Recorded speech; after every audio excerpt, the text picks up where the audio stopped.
Bonjour, je m'appelle Valérie Gendre et je suis praticienne et enseignante de Reiki en Bretagne. Si tu veux en savoir plus sur mon travail, je t'invite à consulter mon site internet terre-reiki.fr sur lequel tu trouveras les détails de mes formations, programmes et dates également. Bienvenue dans cette nouvelle vidéo, une vidéo que je vais consacrer au Reiki à distance. Le Reiki à distance, c'est quelque chose que j'ai déjà abordé à de nombreuses reprises dans mes vidéos, et notamment dans une vidéo qui s'appelle « Ce qu'il faut absolument savoir ». Le Reiki à distance, c'est quelque chose de formidable qui nous permet à nous, praticiens, praticiennes de Reiki, d'envoyer du Reiki, quelle que soit la distance qui nous sépare de la personne qui doit recevoir le Reiki. En cette période de confinement, c'est super intéressant puisque la personne ne va pas forcément vouloir se déplacer et toi, tu ne vas pas forcément pouvoir le faire non plus. Alors, ce Reiki à distance te permet d'abolir la distance et de donner un soin de Reiki malgré les circonstances actuelles.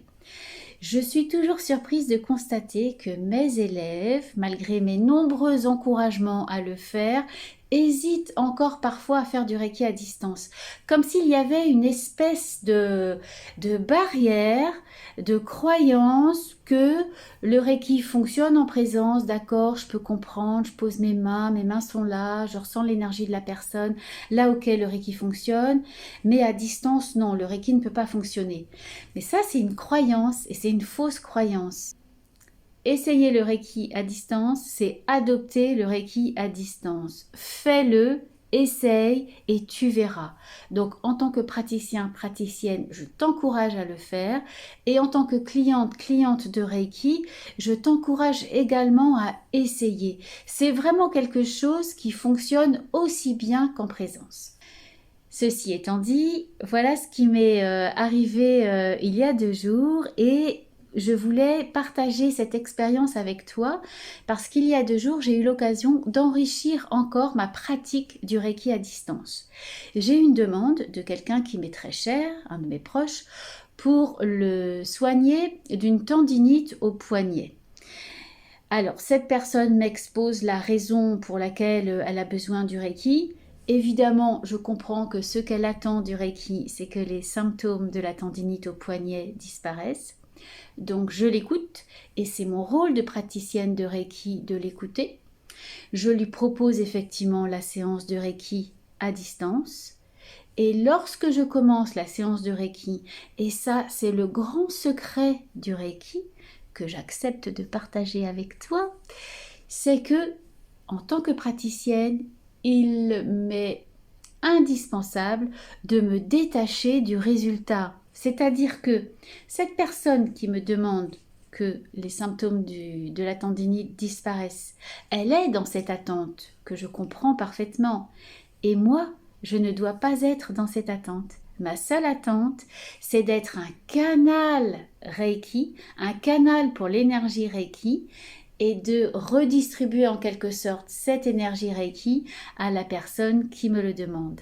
Évidemment, cette personne-là, elle n'a pas besoin de connaître la cuisine interne du Reiki, mais toi, si tu es praticien, praticienne de Reiki, tu dois savoir que c'est la vraie attitude mentale du praticien de Reiki et c'est comme ça que tu vas faire des séances de Reiki extrêmement puissantes. Pourquoi je ne m'attache pas au résultat? Parce que si je m'attache uniquement au résultat, à faire disparaître le symptôme va probablement disparaître en effet. Mais si je ne m'attaque pas à la cause et si je ne laisse pas au Reiki une chance d'aller traiter la cause de la tendinite, eh bien il est très probable que la cause n'étant pas traitée, le symptôme va disparaître et un autre symptôme apparaîtra, soit la même maladie ailleurs ou plus forte, soit une autre maladie. Et c'est pour ça qu'en tant que praticienne de Reiki, j'appelle l'énergie Reiki, je la canalise pour la personne et surtout je la laisse aller où elle doit aller et je la laisse opérer les changements chez la personne qui doivent être opérés en vue de la guérison globale. Et c'est vraiment la guérison globale qui m'intéresse. Alors c'est plus facile à dire qu'à faire. Se détacher du résultat, c'est le vrai lâcher-prise et c'est vraiment quelque chose à laquelle nous, occidentaux, en tout cas, nous ne sommes pas habitués. Donc, il y a une grande partie de moi qui est d'accord pour lâcher, pour être dans cette attitude juste. Puis il y a une petite partie de moi quand même qui voudrait bien faire disparaître ces symptômes. Donc j'ai commencé il y a 2 jours une série de soins de Reiki pour cette personne. Une tendinite, c'est quelque chose en général d'assez coriace, d'assez ancré, donc je pense que je vais en avoir au moins pour 4 jours, voire plus. J'ai donc commencé il y a 2 jours. Mon protocole habituel, qui est exactement le même que si la personne est en présence, c'est-à-dire Kenyoku, appel de l'énergie Reiki, avec les mots que l'énergie Reiki coule en moi et pour cette séance à distance A, et je vais donner son prénom, son nom, et également l'endroit où la personne se trouve. Dans ce cas présent, j'ai appelé la guérison sur tous les plans, et j'ai ajouté « et en particulier dans l'instant pour la tendinite au poignet droit » mais en incluant vraiment cette tendinite dans la guérison sur tous les plans. Ça, c'est super important. J'ai tracé tous les symboles, en commençant par le Honchaze Shonen, qui est le symbole qui abolit toutes les distances, qu'on appelle aussi le symbole de connexion. Et puis j'ai commencé à visualiser cette personne, je lui ai envoyé vraiment du Reiki de façon intense, en me centrant sur elle, en me visualisant cette personne en parfaite santé. Comme il était question de tendinite, donc de mobilité du poignet, je l'ai imaginé comme si la personne dansait devant moi et faisait bouger ses mains de cette façon, comme ça les mains elles étaient vraiment très très mobiles. Et pas seulement les mains, je l'ai vraiment imaginé dansant, donc tout son corps est très mobile, et puis son esprit est mobile aussi, et c'est la joie, c'est la sérénité, voilà, je l'ai vraiment imaginé en pleine forme, et surtout dans la joie et la sérénité. Et puis, à un moment, mon propre ange gardien est arrivé. Et cet ange gardien, je pense que c'est également l'ange gardien de la personne en question puisque nous faisons partie de la même famille. Et je lui ai demandé d'intervenir également. Je lui ai expliqué que j'étais en pleine séance de Reiki et que si cet ange gardien voulait être assez aimable pour accorder sa protection à la personne et l'aider dans son processus de guérison, je lui en étais infiniment reconnaissante. Cette petite parenthèse pour les anges gardiens, tu n'es absolument pas obligé de la cautionner, tu n'es pas obligé d'adhérer. Comme dans tout ce que je te dis ici, tu prends ce qui t'intéresse et tu laisses ce qui ne t'intéresse pas. Perso, j'adore appeler les anges gardiens, je suis sûre qu'on en a tous un ou plusieurs qui sont vraiment pour nous, qui sont affectés à notre protection et je ne me prive donc pas de les appeler dans une séance de Reiki. En Reiki à distance, j'avoue que c'était la première fois et c'était vraiment très fort. Donc j'ai appelé cet ange gardien. Ça, c'était, on va dire, la première variante par rapport à mes séances de Reiki à distance.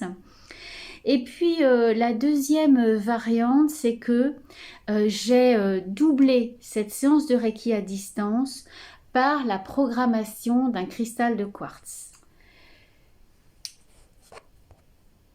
Alors, je vais te montrer le cristal de quartz et en même temps, j'ai la petite plume qui arrive, mais je vais te parler de la plume après si tu veux bien. Reste là, la petite plume, j'arrive. Donc, j'ai programmé ce cristal de quartz pour la guérison de la personne dont je te parle actuellement. C'est un très beau cristal de quartz taillé en forme de Merkaba. La Merkaba, c'est une onde de forme. Je ferai une vidéo sur les ondes de forme. Donc, un cristal très puissant. Je l'ai programmé pour la personne. C'est-à-dire que la programmation d'un cristal, ça se fait avec un papier. Sur un papier, j'ai écrit tous les symboles que je connais.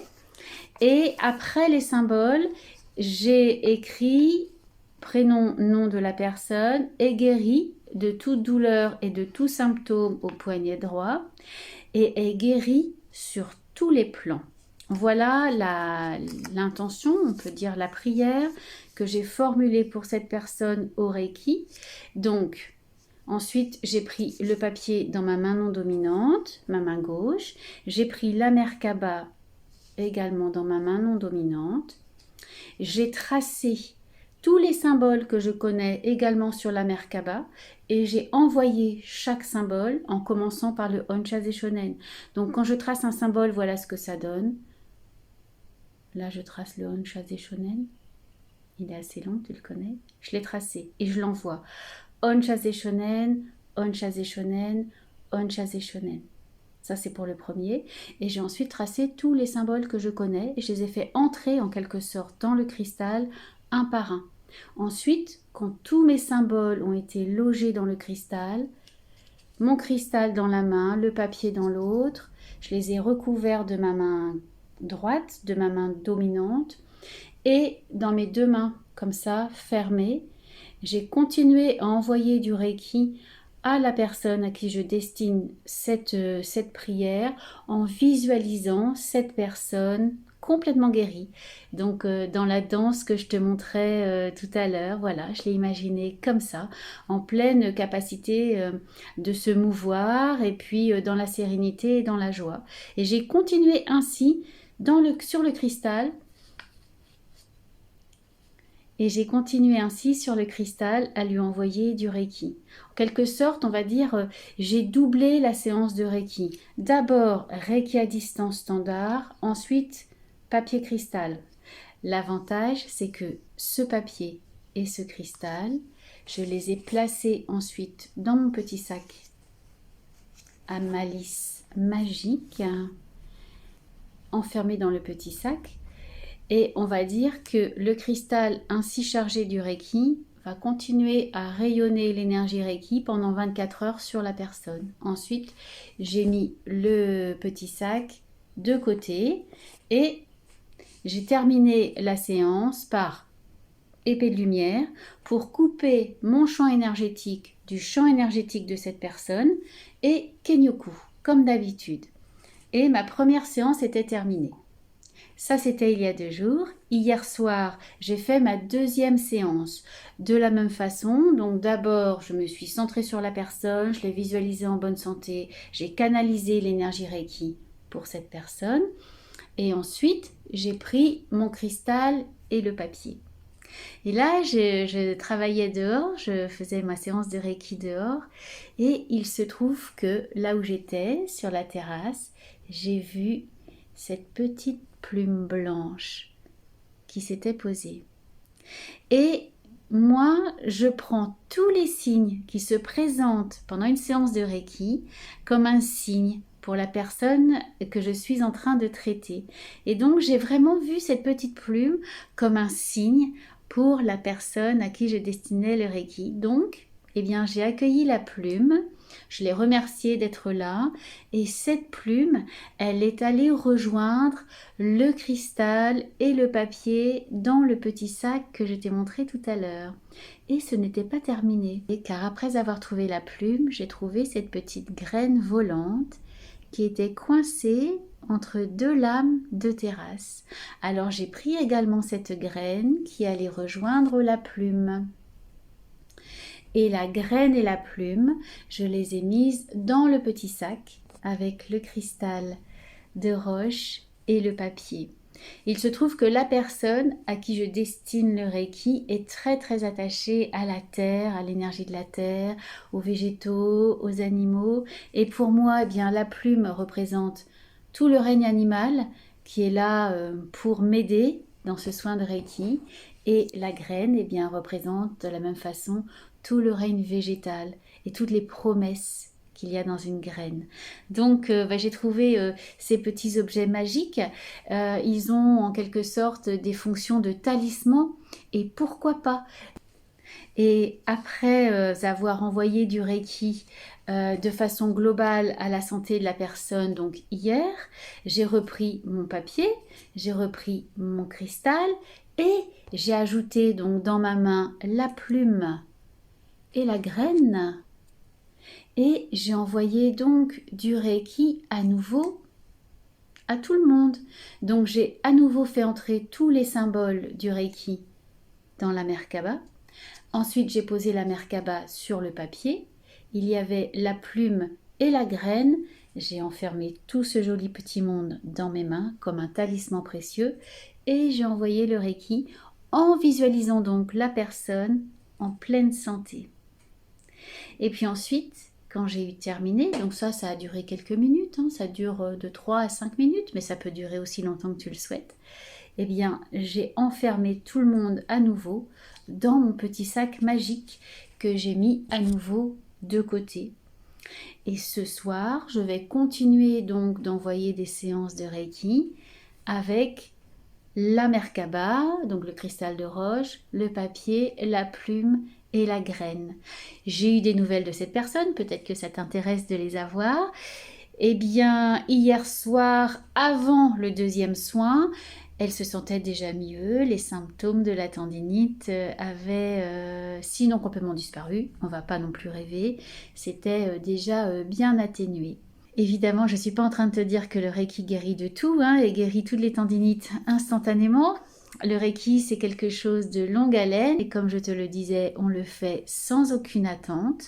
Donc, on accueille ce qui vient sans attente particulière. C'est le secret. Ceci dit, eh bien, je te tiendrai au courant des développements de cette histoire de tendinite et de guérison globale. Voilà ce que je voulais te dire de ma toute récente expérience sur le Reiki à distance. Avec ce nouveau confinement qui nous est imposé, eh bien, je crois que tout le monde va avoir l'occasion de tester le Reiki à distance, que ce soit pour l'envoyer ou que ce soit pour le recevoir. Et je te souhaite de faire les plus belles expériences possibles dans ce Reiki à distance. Il y a autant de pratiques de Reiki à distance que de praticiens. Là, je t'ai livré la façon dont je travaille sans forcément entrer dans tous les détails. Tu l'as vu que je me laisse aussi surprendre par ce qui arrive. Si c'est l'idée de l'ange gardien qui arrive, eh bien, je vais prendre l'idée de l'ange gardien. Si c'est l'idée du cristal de roche, je vais ajouter le cristal de roche. Et si c'est le cadeau de la plume qui arrive, ajoutons la plume. Le Reiki adore la créativité. Il adore que tu sois inventif, inventive, que tu développes tes propres techniques, que tu laisses parler ton cœur, ton intuition, ton génie de la création. Alors surtout, vas-y, lâche-toi. Pas de limite. J'espère que cette vidéo t'a plu. Si elle t'a plu, n'hésite pas à mettre un pouce bleu. N'hésite pas à t'abonner pour ne rater aucune de mes vidéos. Surtout, mets tes commentaires, raconte-moi tes expériences de Reiki à distance. Et puis, si tu as des souhaits concernant des sujets que tu veux voir abordés ici, n'hésite pas à m'en faire part. Je te dis à bientôt. Namasté.